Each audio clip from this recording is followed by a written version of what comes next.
Ce soir, aux Nouvelles nationales d'APTN. Mise à jour sur le conflit territorial se situant dans le parc des Laurentides entre Mashteuiatsi et Wendake. Une nouvelle étude révèle que l'exploitation forestière a gravement endommagé la forêt boréale au Québec et en Ontario. En entrevue, Patrice Geoffroy de Coalition Média invitant les producteurs indépendants autochtones à s'inscrire à son programme de formation. Bonjour, je m'appelle Shushan Bacon et je vous souhaite la bienvenue aux Nouvelles nationales d'APTN. La friction entre les Inuits de Mashteuiatsi et les Wendat ne date pas d'hier. Maintenant, ce conflit entre les deux communautés s'est déplacé à la Cour supérieure du Québec, puisque deux Inuits de Mashteuiatsi ont vu leur terrain pour l'établissement de leur futur chalet détruit en 2022 par la nation Huron-Wendat. Je suis retournée voir Claudie Paul, une des deux victimes, pour une mise à jour de la situation. Si un groupe décide qu'il revendique un droit territorial, puis qu'il y a une croyance de droit qui peut être ambiguë, mais qui est là et réelle, bien, on n'est pas protégé. Claudie Paul arrive à son chalet, toujours en construction. Au printemps 2022, la nation Huron-Wendat affirme son droit territorial sur le terrain en construction du futur chalet. C'est quelque chose. C'est quelque chose d'avoir fait ça. La nation Huron-Wendat revendique l'état du terrain. Veuillez prendre note que vous n'êtes pas autorisé à vous installer sur notre territoire, le Nyoantsio. Mais cette femme est Innu de Mashteuiatsi. Elle affirme que le 8 août dernier, elle a été invitée à une rencontre virtuelle par la procureure chargée du dossier au DPCP. Suite à sa plainte déposée à la Sûreté du Québec au Saguenay pour recevoir la nouvelle que le DPCP a conclu qu'aucune accusation ne sera portée relativement à cet événement. Sur cette croyance réelle de droit-là qui fait que, eux autres ont des droits, ce groupe-là a des droits, bien finalement, nous autres, on ne peut pas poursuivre. Claudie Paul se questionne à savoir si le DPCP avait toutes les connaissances sur le droit autochtone pour prendre cette décision de manière éclairée. Je pense qu'il y a eu des gens frileux là-dedans, puis on ne voulait pas trop embarquer, surtout que c'était deux groupes autochtones. Il y a comme un peu un litige entre les deux. Mais en même temps, il y a une responsabilité. Le Québec a une responsabilité de nous défendre. Le droit criminel et pénal, ça relève du Québec. Fait qu'on se sent un peu laissé tomber là-dedans. En tout cas, de mon côté, puis je pense que je suis pas la seule. On se dit là, c'est quoi? C'est œil pour œil, dent pour dent, sur le territoire. Claudie Paul a été dédommagée par son conseil de banque. Le chef des Peguagamiunoatstogwegan, Gilbert Dominique, se pose également des questions sur la façon dont les dossiers des Premières Nations sont traités au DPCP. Inconcevable que sur la base qu'il y a une divergence sur la notion, et que c'est pas clair, la notion des droits ancestraux, on n'a pas le droit, malgré tout ça, de porter préjudice là, par un saccage à des membres de nos Premières Nations ou même à des Québécois. Là. Par ailleurs, Paul a signé une procuration pour la suite des procédures. Depuis le 30 janvier 2023, la Première Nation des Peguagamiunoats poursuit le Conseil de la Nation Huron-Wendat en Cour supérieure du Québec pour une requête introductive d'instance en jugement déclaratoire et pour une réclamation en dommages et intérêts.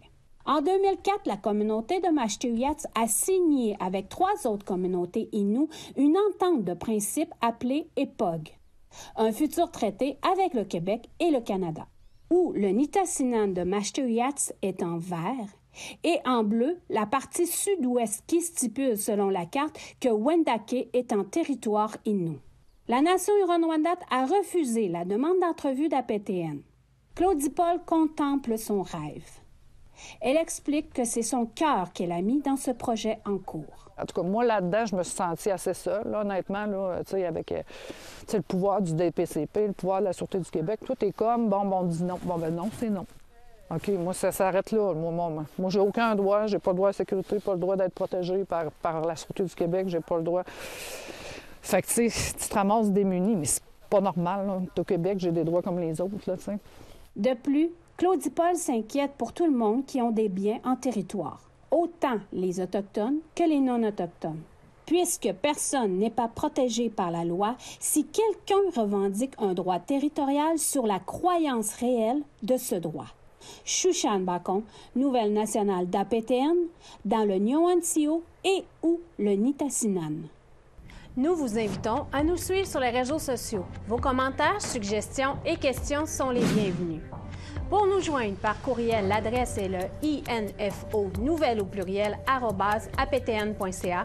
Retrouvez-nous sur Facebook au nouvelle au pluriel aptn en un mot et sur X nouvelle au pluriel aptn. La semaine dernière, devant quelques représentants de l'Assemblée nationale du Québec, dont le premier ministre François Legault, ainsi que quelques représentants des communautés autochtones, dont le grand chef de la Nation Huron-Wendat, Rémi Vincent, la lieutenant-gouverneure du Québec, Manon Janotte, a fait son assermentation à ses bureaux à Québec devant quelques membres de sa famille également, dans une cérémonie en toute sobriété à sa demande. L'honorable Manon Janotte est originaire de la nation Mi'kmaq de Gaspé en Gaspésie. Elle est la 30e lieutenant-gouverneure de l'histoire du Québec. Elle est la deuxième femme et la première personne membre des Premières Nations à prendre cette fonction. Elle représente également le roi Charles III au Québec en appuyant la sanction royale aux lois. Elle succède à l'honorable Michel Doyon qui occupait cette fonction depuis septembre 2015. Lorsqu'elle a eu la nouvelle de sa nomination en décembre dernier, elle exprime en entrevue qu'elle a été sur un nuage pendant quelques jours. Je suis très fière à titre de femme autochtone du Québec d'occuper un poste comme celui-là. Puis que je suis là, oui, à titre de femme autochtone, mais quand même pour l'ensemble des Québécois, des Québécoises, des Canadiens et Canadiennes. Puis, ma mission, c'est vraiment la réconciliation. Les pratiques traditionnelles et activités culturelles des Autochtones au Québec sont touchées par l'industrie forestière canadienne. Une nouvelle étude révèle que l'exploitation des arbres a gravement endommagé la forêt boréale et la faune au Québec et en Ontario. Maricela Amador nous raconte. La forêt boréale du Canada est vaste et diversifiée. Elle contient la plus grande superficie des terres humides de tous les écosystèmes du monde. Au Québec, la forêt boréale couvre près du tiers de la province et abrite environ 30 communautés autochtones. It was kind of shocking because, you look at the maps and it's like, oh, holy cow, they've cut the heck out of it. They have cut a lot of boreal forest. S'appuyant sur des données recueillies au Québec et en Ontario pendant plus de 40 ans, les chercheurs ont découvert que l'exploitation commerciale des arbres a considérablement dégradé la forêt boréale. Puis, la diversité de celle-ci a gravement été touchée. Le professeur Malcolm a expliqué que la diversité des forêts est affectée par l'exploitation des vieux arbres. You've now focused the forest toward these younger age classes, and you've lost the older age classes, which reduces the diversity of the forest, the wildlife that live there, the kinds of services that the boreal forest provides. Le professeur a expliqué que cette perte de diversité avait contribué au déclin du caribou au Québec, où la chasse au caribou demeure un moyen de subsistance important pour les communautés autochtones. Jean Roch-Ottawa, entrepreneur forestier à Atikamekw de Manawan, affirme que la forêt boréale a subi des changements majeurs au fil des décennies. Ça détruit aussi des habitats des Premières Nations, là, parce qu'il y en a beaucoup encore qui sont dans ces forêts-là, qui habitent dans ces forêts-là. Par contre, Ottawa œuvre dans le secteur de la foresterie depuis 30 ans et emploie environ 70 personnes de Manawan. Il souligne que l'exploitation forestière commerciale est une source de revenus pour les Premières Nations. Ceux qui sont isolés, là, c'est des problèmes de vie socio-économique qu'on vit.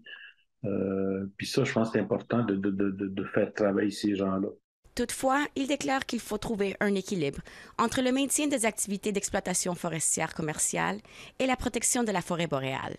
David Flood, de la Première Nation Matachewan, dans le nord-est de l'Ontario, travaille dans les domaines de la gestion des terres et de la foresterie depuis de nombreuses années. Il est d'avis que les Premières Nations doivent diriger les efforts de conservation.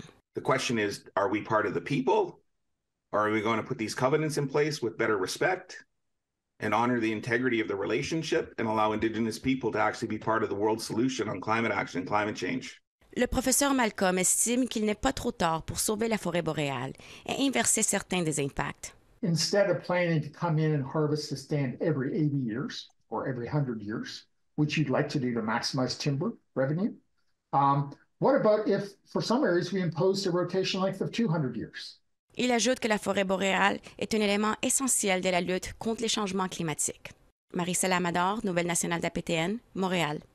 La Première Nation de Québec s'inquiète à propos du projet d'installation de gestion de déchets nucléaires près de la surface par les laboratoires nucléaires canadiens, situés à environ 300 km de la communauté, alors que 10 des 11 communautés formant le Conseil tribal des Algonquins-Anishinabek ont voté contre. Les laboratoires nucléaires canadiens sont rendus à la phase finale de l'obtention des permis pour débuter les opérations. Le 9 janvier dernier, la Commission canadienne de sûreté nucléaire a approuvé le projet, en affirmant que la conception du projet va protéger la santé humaine et l'environnement, y compris la rivière des Outaouais. Donc, la dernière autorisation à acquérir est celui provenant du ministère de l'Environnement et du Changement climatique. La Première Nation de Québec exhorte le ministre Steven Guilbeault à prendre en considération la loi sur les espèces en péril, puisque plusieurs espèces de la faune et de la flore seront mises en danger. On veut le ministère de Guilbeault juste pour prendre une pause, minimum, puis écoute-nous, essaye avec nous, puis laisse-nous expliquer à toi des choses qu'on voit sur le site. Après la pause, début de l'enquête de la tuerie qui a eu lieu en septembre 2022 dans la communauté Cree de James Smith en Saskatchewan. Soyez là.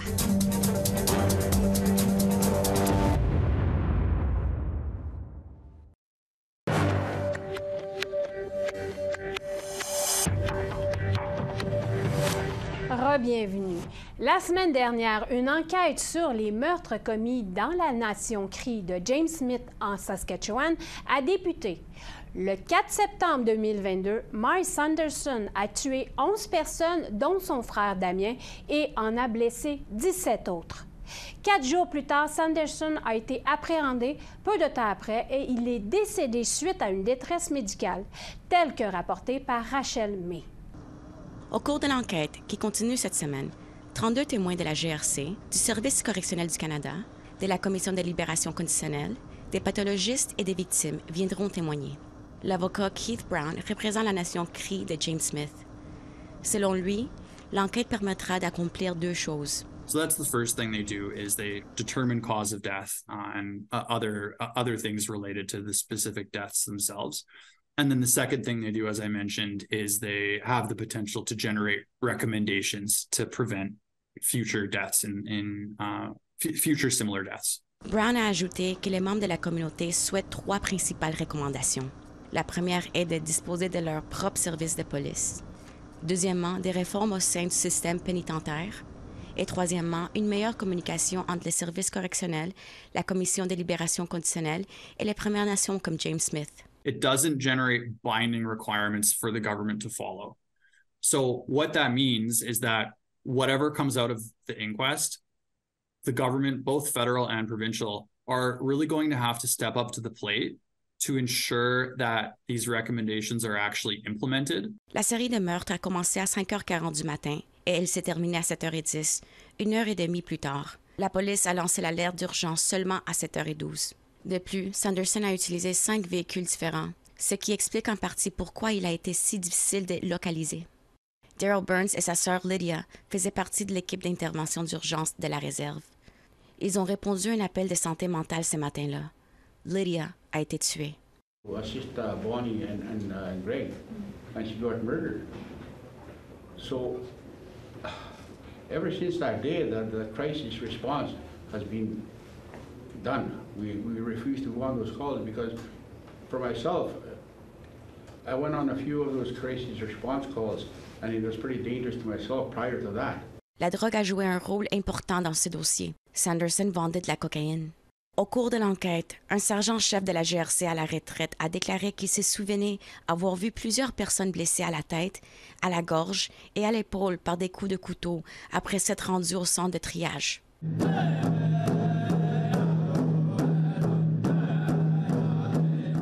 L'enquête a révélé que les frères Damien et Sanderson se sont rendus au domicile de Martin Moustous. Et c'est là qu'a eu lieu la première des nombreuses agressions.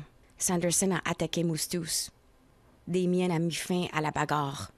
Moustous a appelé le 911 et malgré ses blessures, il a survécu.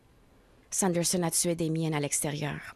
Deborah, la fille d'Earl Burns, qui a été tuée lors des attaques, a déclaré qu'il place toute la responsabilité sur Sanderson, alors qu'il n'était qu'une partie du problème. There is a bigger picture here. The drugs, that wasn't questioned. Where did it come from? Are they further investigating that part? L'enquête a également appris que Sanderson était illégalement à liberté au moment des meurtres. Il a été condamné à une peine de prison fédérale en mai 2019. Il a bénéficié d'une libération d'office en août 2021. Ensuite, il a enfreint ses conditions et il s'est rendu à la police. L'agent de libération conditionnelle de Sanderson a recommandé de le réenvoyer en prison. Toutefois, il a été remis en liberté en novembre 2021. En mai 2022, il a de nouveau enfreint ses conditions. Cette fois-là, il ne s'est pas rendu à la police. L'enquête devrait se conclure ce vendredi, après quoi un rapport final devrait être publié. Un reportage de Rachel May en Saskatchewan, lu par Marie-Céline Amador.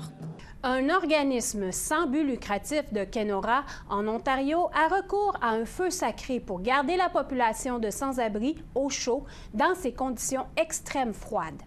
Tamara Pimentel indique que le nombre de refuges est limité et que plusieurs sans-abri n'ont nulle part où aller. Un feu sacré a envahi le stationnement de Kenora. L'organisme sans but lucratif, Kenora Moving Forward, a créé un espace chauffé improvisé pour la population sans logement de la ville. Cody Joseph est l'un des gardiens de feu. Without this fire, nobody would have a place to stay warm. It's a struggle for the homeless people. It's a struggle. Il y a un refuge d'urgence de nuit à Kenora. Celui-ci compte 44 lits. Mais selon l'Observatoire canadien sur l'itinérance, il y a environ 200 sans-abri dans la région. Le Fellowship Center n'est ouvert que le jour. Elana Boatwell et Chrissy Isaac, de Kenora Moving Forward, indiquent que le feu sacré brûlera 24 heures sur 24 pendant 5 jours. It was something that was urgent, that's needed for the community here. If something happens in the city, the people that are on the streets are the ones that get blamed for something right away. And I figured, a fire would be a way of bringing people together in a good, respectful manner. It's a chance for the wider community to come, sit by the fireside, listen to what people's experiences are. L'organisme affirme que l'ouverture prochaine d'un autre centre d'hébergement, de transition de 30 lits et de toilettes publiques est prévue. Le besoin est criant lors de ces températures environnant moins 30 degrés. La ville de Kenora n'a pas répondu à notre demande de commentaires avant l'heure de diffusion. Un reportage de Tamara Pimentel, Nouvelle nationale d'OPTN, Winnipeg.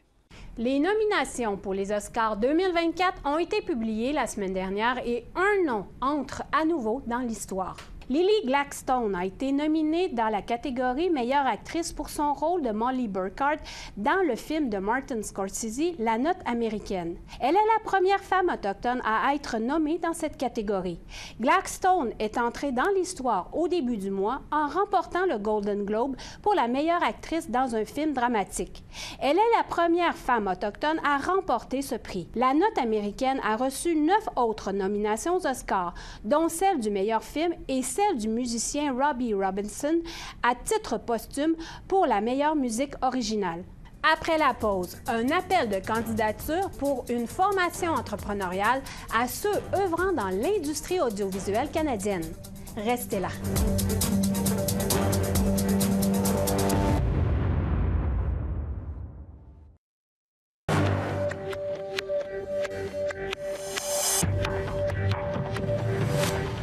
Bienvenue. En entrevue cette semaine, nous recevons en studio Patrice Gecroix, directeur général de la Coalition Média, afin de parler d'une formation entrepreneuriale pour les producteurs autochtones, afro-descendantes et racisés francophones dans l'industrie audiovisuelle. Cette formation est à sa 2e édition et elle est offerte en partenariat avec HEC Montréal. Le voici. Oui, Patrice Gecroix, bienvenue à Nouvelle nationale à PTN. Bonjour Shoshane, merci beaucoup pour l'invitation. Je t'ai invité pour venir nous parler d'un programme qui va avoir lieu en mars pour des producteurs indépendants autochtones. Tu peux-tu me parler du cours qui va être offert pendant une semaine? Oui, donc le programme entrepreneurial Média est créé en collaboration avec le pôle entrepreneurial HEC Montréal. Donc, on a créé des cours en 2 volets. Donc, le volet entrepreneurial, où on va accompagner les producteurs et productrices francophones à mieux gérer leur boîte de production.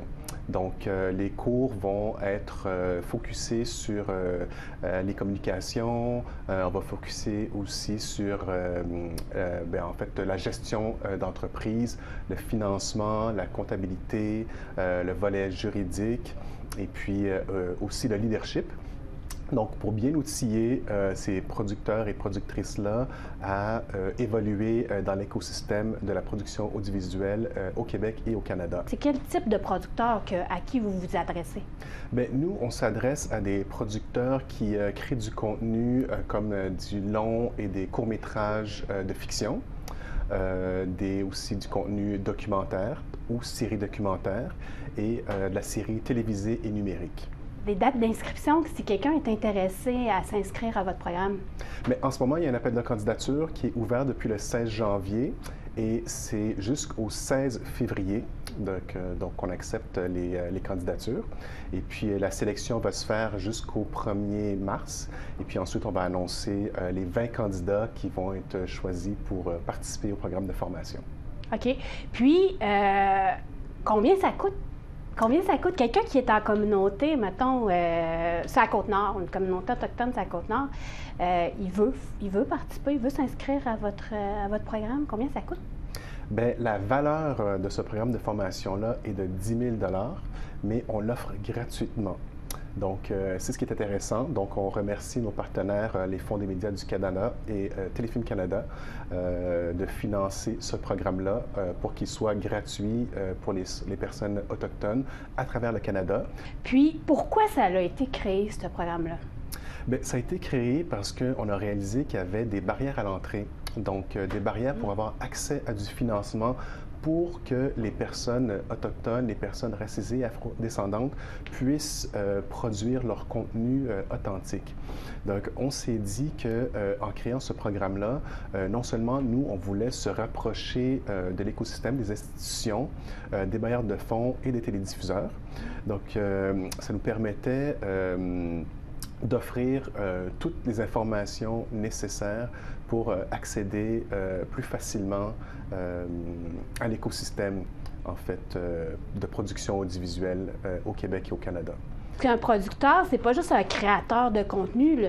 Au-delà de la création, de ce qui va être mis devant la caméra, de ce qui va être mis à l'écran, il y a un aspect administratif où la personne est confrontée et doit s'appliquer aussi. Oui, exactement. Donc, comme on attire beaucoup de producteurs, créateurs et productrices qui portent aussi le chapeau de scénaristes et des fois de réalisateurs, réalisatrices, mais quand ils arrivent dans la formation, ils réalisent que, ah, OK, bien, je suis aussi un entrepreneur. Alors, ça, c'est un peu un choc pour eux. Alors, d'entrée de jeu, on leur parle de modèle d'affaires, donc de comment bien gérer, en fait, leur entreprise, donc, et bien, de bien comprendre aussi cet aspect-là, qu'on n'est pas juste des créateurs, on est aussi des entrepreneurs. Je vais te dire dans ma langue, Patrice, je crois, Tchanishkemeten. Merci.